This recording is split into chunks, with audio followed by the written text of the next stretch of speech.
Hi there. Welcome to English in 3 Minutes. Today we're going to be exploring The House on Mango Street by Sandra Cisneros. I'm Dr. Prepper, your host.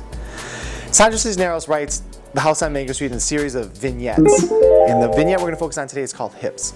In Hips, Cisneros continues to explore the theme of the challenges of growing up and accordingly the transition from one world to the next. The vignette opens with the girls coming up with a blend of childish ideas as to why and how hips develop.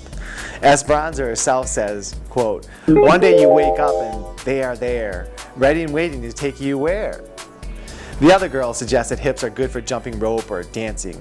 Indeed, Nanny, the youngest of the four girls in the vignette, quips, "If you don't get them, you may turn into a man."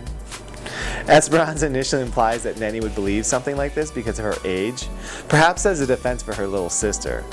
But in the end, the comment harkens to how, as girls reach puberty, they develop physically, with the hips being one area of development during this transition to the next world.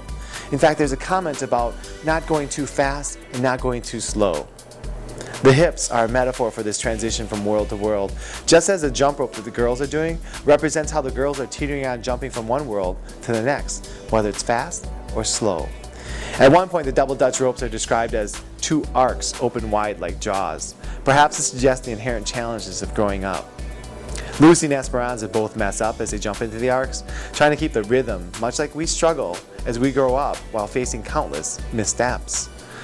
Esperanza reflects on her movement from world to world when she closes the vignette by remarking how Nanny is in a world we don't belong to anymore.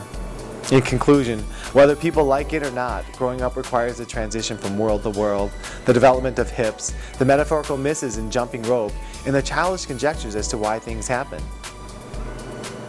If you would like to, read the next vignette and then see if you can figure out what does it have to do with the challenges of growing up? What does it have to do with this idea of worlds and finding a place where we belong? Consider commenting at the bottom and subscribing. This has been English in 3 Minutes, and I'm Dr. Prepper.